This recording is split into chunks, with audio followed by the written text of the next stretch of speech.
Okay, obviously the normal people aren't here this week. Braden and Enzo.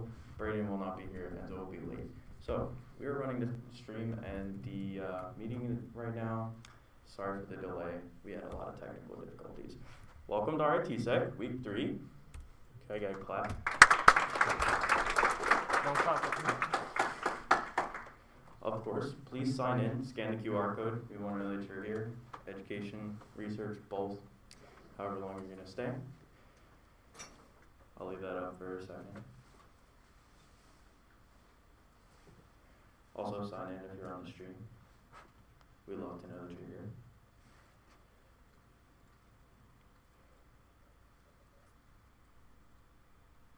Alright. Also, join the Discord. If you're not in the Discord, this is where all our announcements go out. Everything related to RITSec usually happens through Discord. You can join all of our interest groups and stuff like that via Discord. Scan the QR code, type in the link, discord.ritsec.club. Also, check the calendar. Everything that we do during the week throughout the entire semester is on the calendar, calendar.ritsec.club. Go check it out there. We got a bunch of events upcoming, and I think we had event-specific announcements coming up soon. Also, join the mailing list.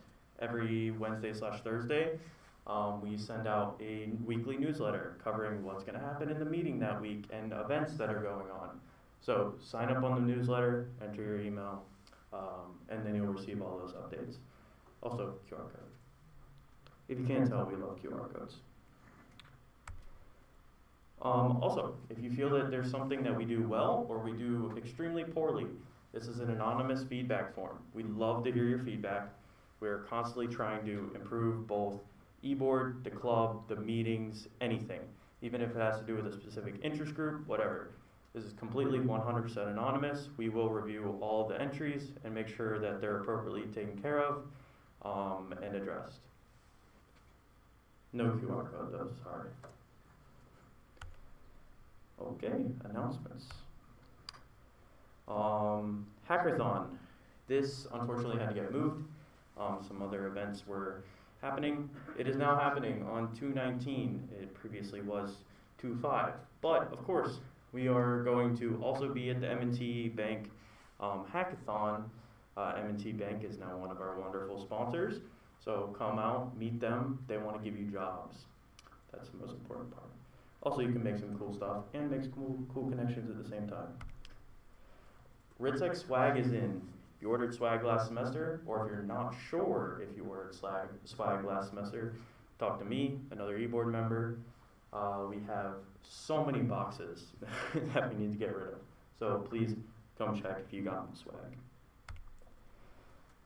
Is Allison here? No. Alright, so Allison is not here. Check announcements in the Discord, blue team signups, white team signups for ISTS. Not 1,000,000% sure when those close. Sunday. Okay. Sunday. They close on Sunday. Fill it out ASAP. If you don't have a team yet, I'm not sure if you can actually fill it out. I don't know. I'll get you more details. Go check announcements. Allison knows what she's talking about. Oh boy, Jason put a lot of QR codes on here. So, CTF, call for challenges. If you want to know, how do you write a CTF challenge? If you've never done any of this before, middle link, that's for you. If you're interested in writing a CTF challenge for the RITSec CTF, here's an interest form.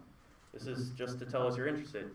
If you want to actually commit to writing a challenge for the RITSec CTF, I believe the far one is for you. And I know Jason will tell me if I'm wrong. All right, quick welcome. Is this anybody's first meeting? Raise your hand. No? All repeats? That's good too. I like to see repeats, especially when we have this many people in the room. Okay, all the things that I just said. Oh, ShmooCon as well. ShmooCon got moved, obviously, or else it would have happened a little while ago. We are still going to ShmooCon as of now. More updates will come out that in the future. RITSec Career Fair Eve. This is where you can come meet our sponsors, get your jobs, get your connections, that kind of stuff. just like the RIT career fair, except it's with our sponsors and only you guys, so you get a much more personal experience. And a lot of our sponsors are also at the RIT career fair. And I think it was February 18th, is that wrong? Things got moved, sorry. And the slideshow froze. Okay.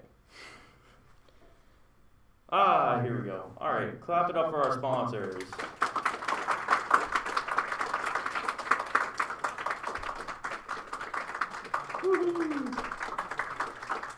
And of course, follow us on all the platforms. The username changes depending on what platform, but all this stuff is on our website as well, ridsec.club.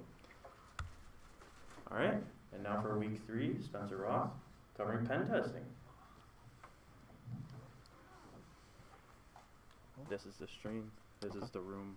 Perfect. We're working with it. Sounds good. Let's see if I can click this on. Also, do you need speaker notes and that kind of stuff, or are you good with that? That's all right. This will be fine.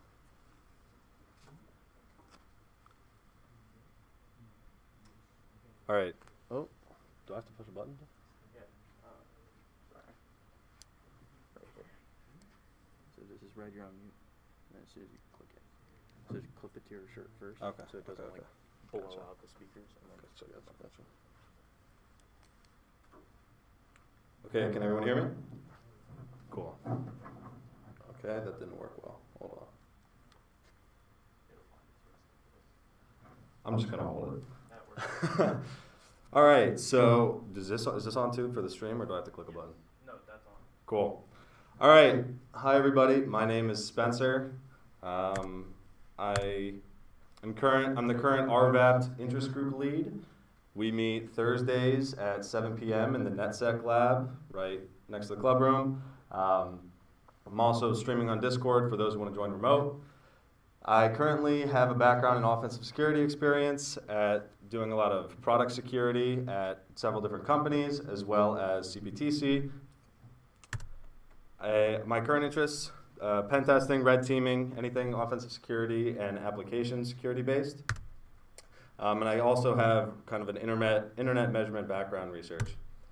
So disclaimer for this presentation, it's full of shamelessly stolen memes, mostly from the RedSec Discord. So if you're in the room or you're on the stream, feel free to drop a comment or shout out or cheer if one of these is your memes that I shamelessly stole.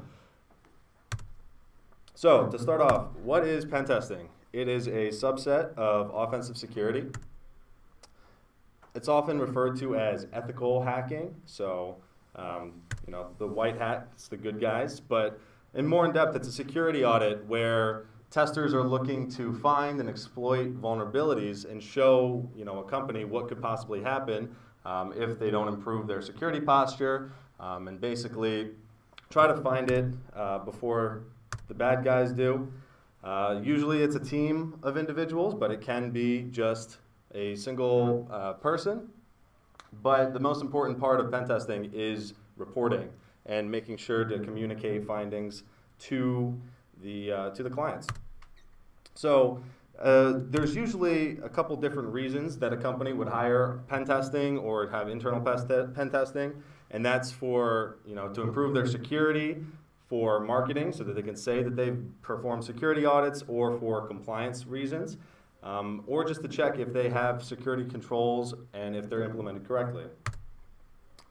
So this is a quick chart of when we talk about, let's take a step back from pen testing and just kind of look at offensive security in general. There's usually about 4 types of offensive security. We'll have vulnerability assessments, external penetration testing, internal penetration testing, and red teaming. So the biggest difference I want to draw to is between internal and external pen testing.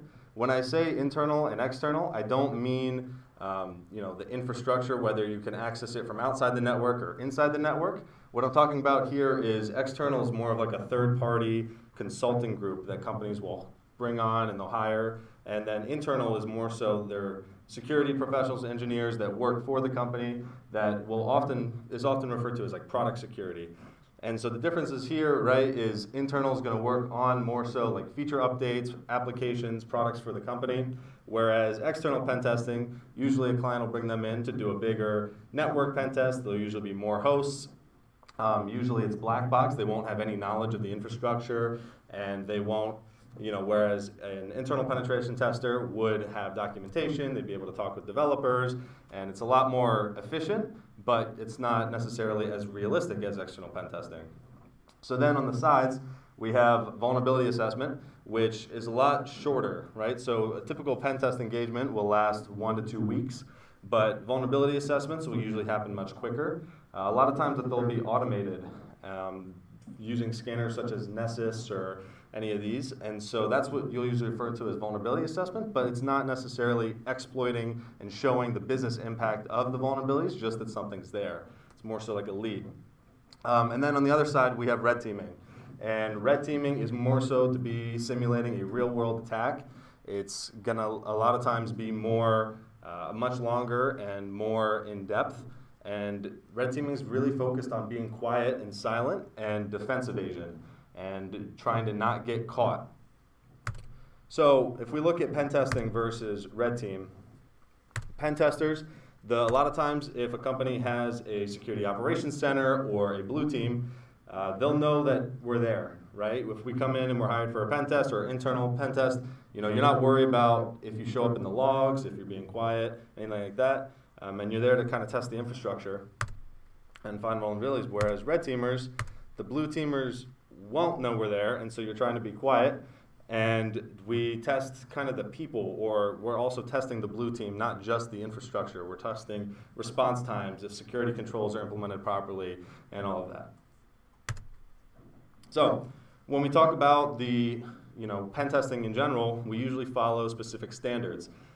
There's 2 most common ones. The one that I like to use, that we use on the CPTC team, and in general is PTES methodology, stands for the Penetration Testing Execution Standard. Another good standard is NIST 800-115, but that's, it's super in-depth, and it's, PTS is just simply laid out, easy to follow.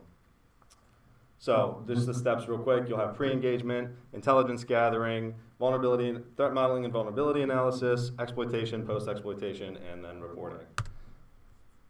So to start off, when we're in pre-engagement, a client will basically send out a request for proposal saying, hey, we would like to hire a third-party pen test team to come in and test our infrastructure or do some work for me, test this out.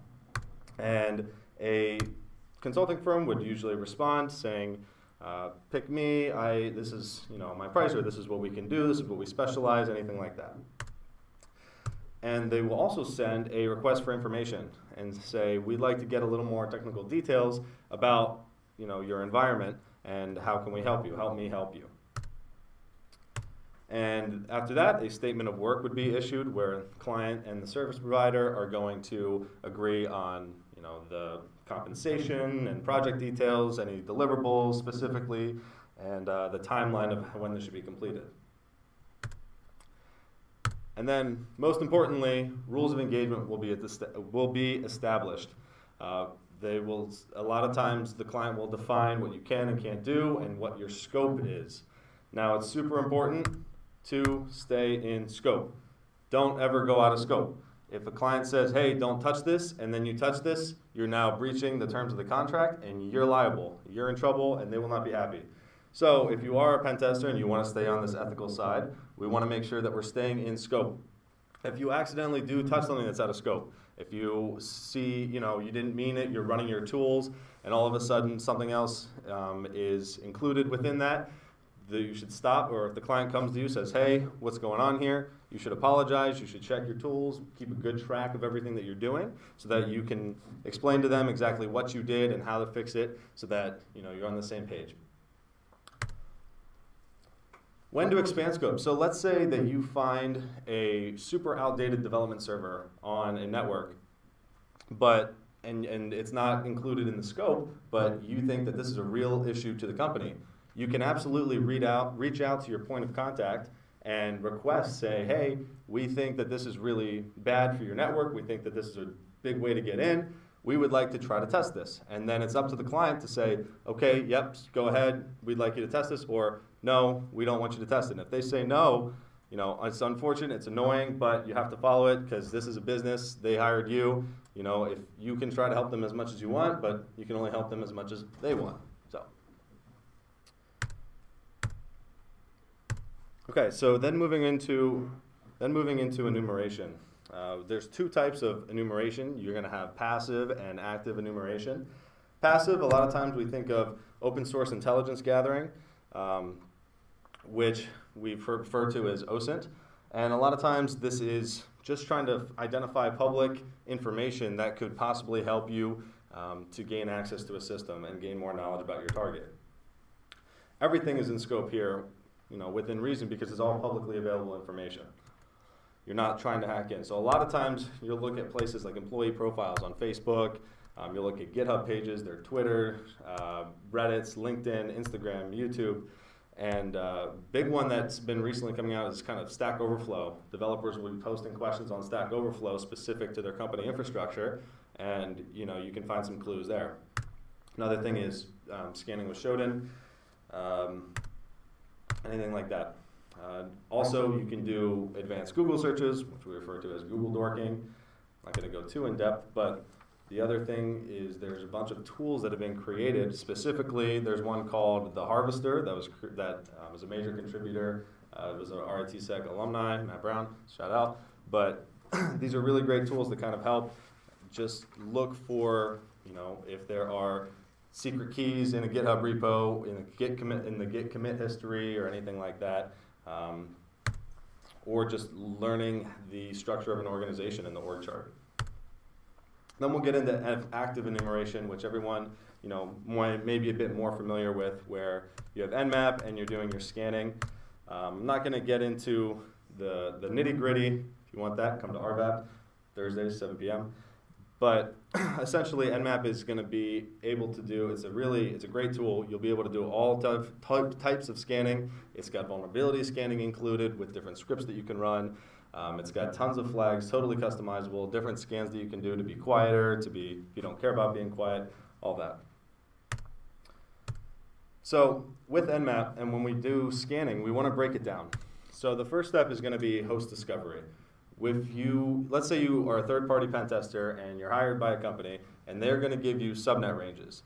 It wouldn't be, if you only have a week and you only have a certain amount of time, it's not really beneficial to just try to do a full port scan and run all your vulnerability scans against the entire subnet because you don't even know what hosts are there. So the first thing to do is to do host discovery. And a lot of times that's just done essentially by pinging every single host on the subnet, doing a giant ping sweep, and seeing who responds. And so then you know that if they respond, that it's an active host, and that IP address is using. So, and it's important to note, though, that ICMP can be disabled for security through obscurity, right? It's not actual security, but a lot of times, you know, companies might have ICMP disabled to try to hide hosts or just for other reasons. And in this case, you know, the only way to really find it then is to not actually do a ping sweep, but just to scan for common ports and hope that you find it. But those are the ways to identify that. And after you have your list of hosts, we'll get into actually scanning the ports. Now, for a host, it's going to run services. That's kind of the point. And when a service is being run on a host, it's going to have an open port. And so the point of port scanning is when we find an open host, is we're going to try to identify which port that service is running on. And once we identify which port it's running on, we can do a more in-depth scan, doing more detailed and getting banners and seeing what version of the service is running or what operating system it's running on, things of that nature. And then, like I mentioned, there are more in-depth automated vulnerability scanners, such as Nessus, which is a paid product by Tenable. There's OpenVAS, and then there's Nikto. Nikto's a really great open source tool that I like to run just kind of off the start for more so web applications. But the most important thing when you're scanning is to be careful what you're scanning. A lot of times, you know, if you're testing a company and they have any critical infrastructure, a lot of times it's going to be legacy systems. And if it's a PLC that's hooked up to the DAM and you're doing a really intense scan and you crash the PLC, well, then we know what happens, right? Or if you're happen to be pen testing a nuclear reactor, which I'm sure everyone has in their lifetime, right? That would not be good if you crash those systems. So be careful what you're scanning. That's why it's really important to kind of go down the list of starting with host scanning and trying to figure out what it is you're actually scanning before you just try to blast the hell out of it. So, but besides scanning, there's also tons of other types of enumeration. You'll have DNS enumeration, where you can try to look for zone transfers and find subdomains, and you can just do subdomain scanners with like tools like Sublister or anything like that, where you try to find hidden subdomains that aren't necessarily known about, that might be running different web servers, stuff like that, or web pages, and that might be vulnerable, that could give you access. You can do host enumeration, so this isn't necessarily the most helpful starting off to try to gain initial access, but if you do end up having access, or that you start off with credentials, you can do host enumeration with seatbelt, linps, or linenum is a good one, to just try to find perhaps different privilege escalations or ways to move laterally throughout the network, but we'll get to that kind of in the post-exploitation part of the slides. And then Active Directory enumeration, if you are on a bigger network pen test, it might find it helpful to use Bloodhound to kind of map out the Active Directory structure and stuff like that.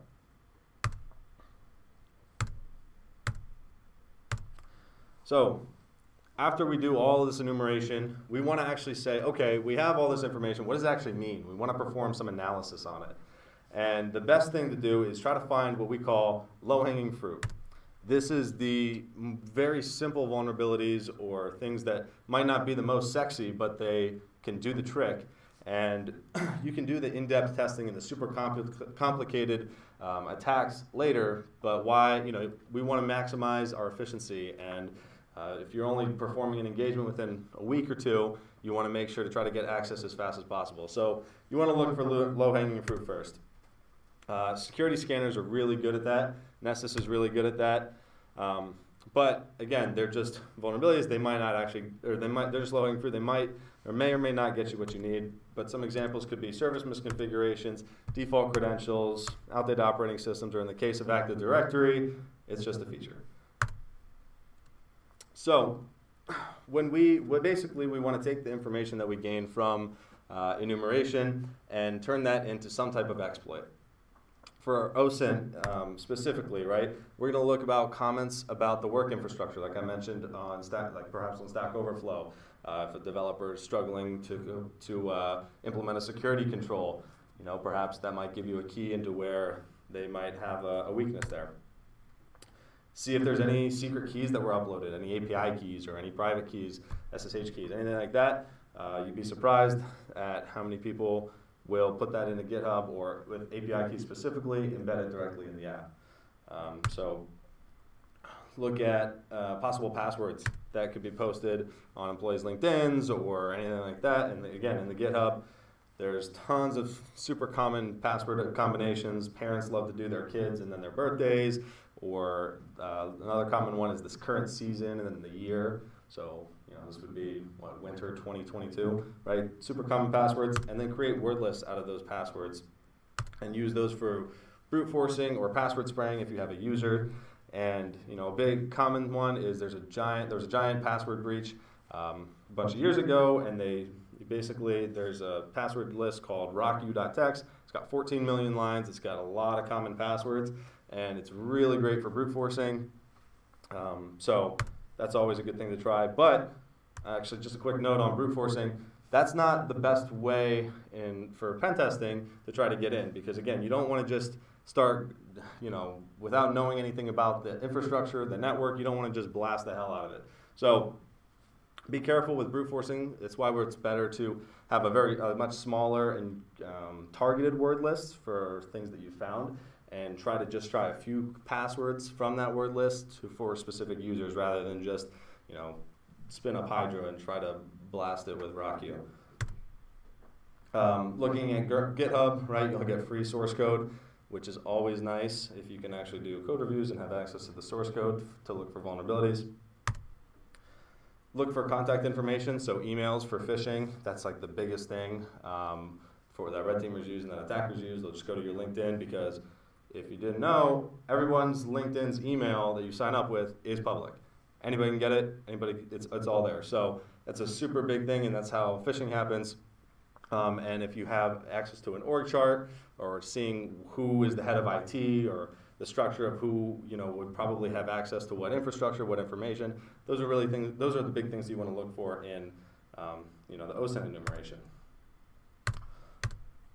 So then, besides OSINT, once we get into more so our scanning, right, like I mentioned, we want to look for the low-hanging fruit that could lead to priv-esc or lateral movement, looking for any outdated operating systems or misconfigured services. With web servers specifically, that's a whole aspect of application security that I didn't want to dive in too much today, but there's basically, I'm kind of focusing on a high level, but there's so much to get into with application security and different exploits and initial access tactics and techniques to get in there. And like I mentioned about subdomains and directories for information, see if there's any files that disclose information. One of the biggest things within application security is there are the Swagger docs or API documentation that will be left up on internal applications for developers that can show you exactly how to use the application and hit these API endpoints to manipulate them. So anything like that. Or excessive output error outputs, right? Then we get into exploitation. So trying to get a shell or some access on the box, right? If we are testing external, we're outside of the company network. A lot of times, companies, what they have facing externally to the internet is going to be web applications. And so, if you've heard of OWASP, basically it's just the top 10 web vulnerabilities that are out there. Those are really great. You can use phishing to try to get in by scraping, LinkedIn emails and then sending a phishing attack. If they don't have SSL or TLS implemented right, you can do a man-in-the-middle attack, try to get credentials, anything like that. Default credentials is also a big one. If internal, like I said, if you created a password list and you try password spraying, or you were able to get any password hashes if you have access onto a scope or onto a post, then you can try cracking the hash. Or if it's an Active Directory environment, you can do NTLM, passing the hash, or firing up responder and kind of gaining access that way. But that's, again, more so for lateral movement within the environment. These aren't necessarily direct, great ways to gain initial access. So moving on, biggest one, though, is, as far as low-hanging fruit go, is if you find an outdated operating system or outdated web application, just looking up Metasploit or Searchsploit and finding an easy exploit that you can gain access with. That's always a big way to get low-hanging fruit. So moving into post-exploitation, once we gain access to one system, a lot of times it's not going to be the system that we want. A lot of times you're not going to get direct, full root access to the database that stores PCI and PII for the entire company, right? If you do, that's really bad. So a lot of times you're going to get access to one random workstation and you're going to have to pivot throughout the network and try to map out the network. So the biggest things here is getting into these weak credentials. Like I mentioned, a lot of this is kind of a bit of a repeat, but looking for SSH keys that are within, that are on a host that you can use to pivot. Scan for new hosts and new services from an internal network. So a lot of times you might have access to one subnet but not another subnet. And if you are able to get access on a single host like a management server, you then might be able to access an entire new subnet. So running more scanning there. And then or you have like the vertical movement, right? Privilege escalation, where you can look for SUID and GUID binaries, which are essentially just binaries that let you run with the permissions of the owner. So if, let's say, root owns a specific binary and my user, Spencer, has access to execute that binary, I might be able to manipulate it in some way to execute a shell, and then that shell will execute with root privileges, and I'll be able to have root privileges. Right? That's a very common technique that's seen. Any other misconfigurations or kernel-level exploits. And it's really important to note, though, while being a pen tester, kernel-level exploits are very dangerous, right? We don't want, a lot of times, they're very unstable, and for Windows boxes, they'll result in blue screening. for Linux, you might crash the whole system, right? You want to be very careful when performing kernel level exploits, and a lot of times you're going to want to reach out to your client. Within penetration testing, it's super important to basically have constant communication with your client to make sure that you're following in their rules and you're doing everything, you're not messing up their systems. I don't know what's happening. There we go. Okay. How am I doing on time? Okay. So cleaning it. So next after all of the exploitation, post-exploitation, you're getting to the end of your engagement. You want to focus on cleaning up. You don't want to leave any artifacts, so you should be documenting your process through the entire engagement. And at the end of it, you want to make sure that you're leaving the environment exactly how you found it, right? You wouldn't come into a room and leave all your trash and leave all your mess, right, and not clean up. So you're going to try to remove any persistence techniques that you have. One of the biggest horror stories is pen testers coming in and leaving a bind shell within an environment, and then that opens up the door to like actual other attackers to kind of get in super easily. So making sure you kill all your shells, making sure that a lot of the times you shouldn't be downloading any information off the client network anyway. But if you do, let's say you have an FTP server, and let's say the client had an FTP server that was vulnerable, and you tried to pull files off the FTP server, and so you have them locally. You want to make sure that you are deleting those and not taking that information with you.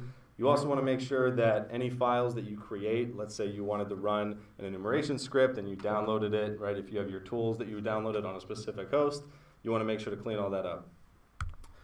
And if you can't clean it up, you want to make sure that you document that in the report, that it is left over as an artifact so that the client knows that it's not an indicator of compromise for someone, another attacking group, but that it was you and they can take care of that afterwards.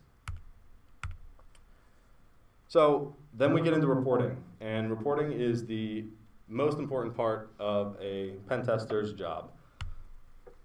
This is what you get paid for. This is what the executives care for. This is what, this is basically the deliverable that can be used to make changes within the company infrastructure. So you want to explain what you found, and this is the biggest difference between, just doing hack the boxes and doing CTF challenges. And that's all fun and that's all great, but this is how you actually get paid, right? Is being able to communicate what you found at a high level or a higher level and then provide solutions to fix it. You want to make sure that you're being professional. One of the biggest things is helping your client, and it's all about the client. You want to make sure that you leave them with a good taste in your mouth. That's, again, this is all about a business, and so you want to make sure that you're making them feel like that they're valued and that you're valuable to them. This isn't a diary. This isn't, hey, your environment sucks, your security sucks. You want to try to help them out. And if they don't agree with you, that's okay. As long as you document it, it's up to them to fix it. And one other thing that I wanted to say is make sure that when you're in constant communication and when you're reporting this, I'll get into the steps of what a report would look like, but you're going to have different people reading this report. And you're going to have high-level executives, and so you'll have a summary for that. I'll kind of show here. You'll have a high-level executive report summary that you really want to try to communicate the business impact to them. You want to make sure that you're giving a overview and methodology of how you performed your testing. You want to describe how you ranked your testing and why it's important to the business. So, okay, you can say, yep, there was remote code execution on this host. What the hell does that mean to a CEO? But if you say, hey, I can have full access to your customer database and I can execute commands and I can do all this stuff, and it would lose you all this money, and I could leak all this client information, and then it would damage your company reputation, right? That's the difference. You want to explain what it would mean to their business. And so a lot of times you're going to have two types of metrics. You're going to have a technical metric of technically, why is this bad? How bad is it? And then you're going to have how bad is it to the business and have sort of a business metric. So usually you'll have two metrics there, and you want to describe how you're ranking them. And then you'll have a high-level summary where you try to group vulnerabilities that you found into key findings and key remediations. And then you'll have statistics about how many vulnerabilities you found, how severe the vulnerabilities were, and things like that. And then you'll have your final technical findings in depth so that the engineers can look at them, understand what's going on, and can implement solutions to fix them.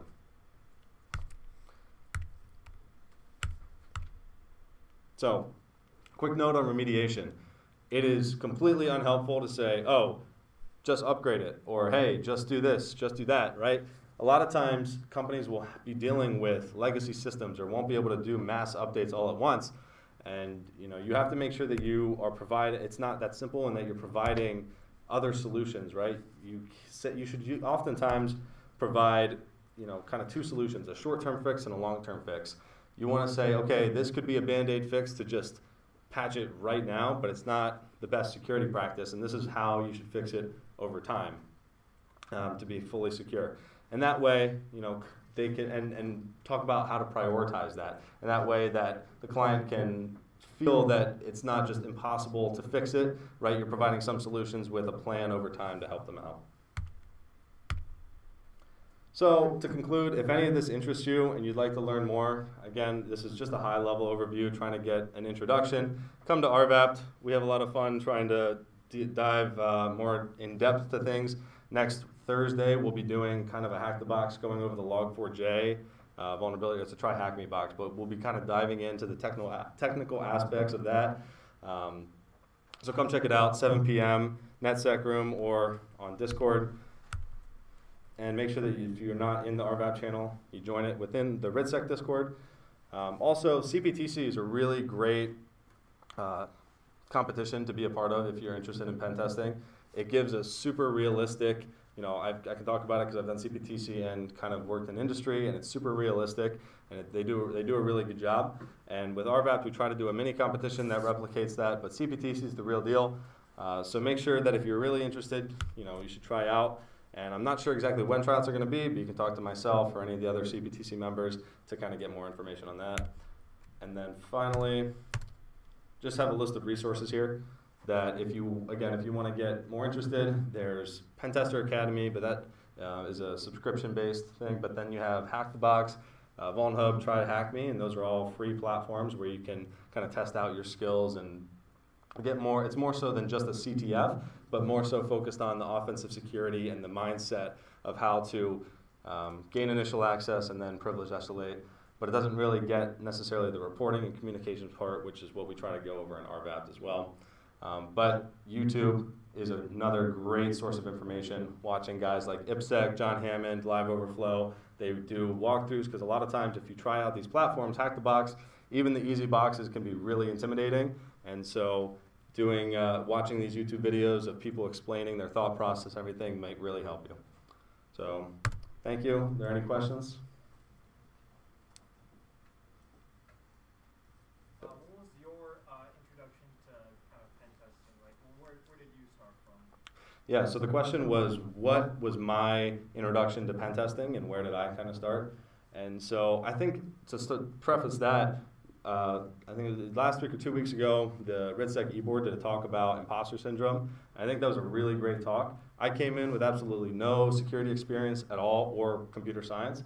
I just had one programming class in Pascal in high school, and that was it. So coming in, I had no idea what I wanted to do, no idea about anything, and I actually joined RVAPT, where Choi was the head of RVAPT, if some of the older people know Choi. And he kind of introduced me. We did the mini competition, and then I ended up trying out for CPTC, and then I got a co-op, and then it all kind of went up from there, but kind of getting both sides. So it did really all start with the club, RVAPT, CPTC, RidSec in general. So the fact that you guys are here, that everyone's here, is awesome, and you're far ahead of a lot of other people. So, any other questions? So if you're doing a pen test and you're doing a port scan, and a common way people sort of prevent these things, they change the port to a different port. Say someone has like a service running on a different port, how do you detect that? Yeah. So the question is, if you're doing a port scan, a lot of times for this security through obscurity type of practice, the service, if there's a service running that would typically run on a default port, some companies might change the port that that service is running on. So let's say if you have a web server, usually it'll run on port 80 or 443. What if it's running on port, 9526, right? And you have no idea. So, and how would you attack that, right? So first off, you want to be very cognizant when you're using tools like Nmap. A lot of times it'll try to give you recommendations of what the service is and what port, like what you're looking at, but it has no idea. It's just guesses, and so it's up to you to do more in-depth enumeration on it. But when you are attacking those services, a lot of times you'll still be able to try to identify what the service is, even if it's on a different port. So if it is a web server, you still might be able to try to send it an HTTP request, and if it responds, then you might say, okay, this might be an HTTP server. What is this? Or if it is something else, you just kind of want to go through your checklist and try to identify what it is. But a lot of times you might not know, and it might take getting access to a separate host and mapping out a separate host and a separate host to kind of get a sense of the whole network. If you're going in, from a third party, it's really difficult to always know exactly what your hosts are, which is why it's important to kind of identify what the functionality is first. So understand how the network is put together first before you're trying to attack it.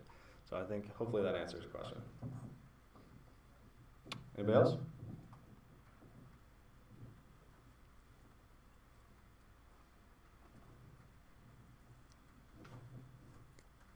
Okay.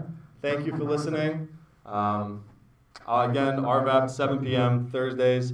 You can also reach out to me on the Discord. I'd be happy to answer any questions offline as well. So thank you. Thanks again.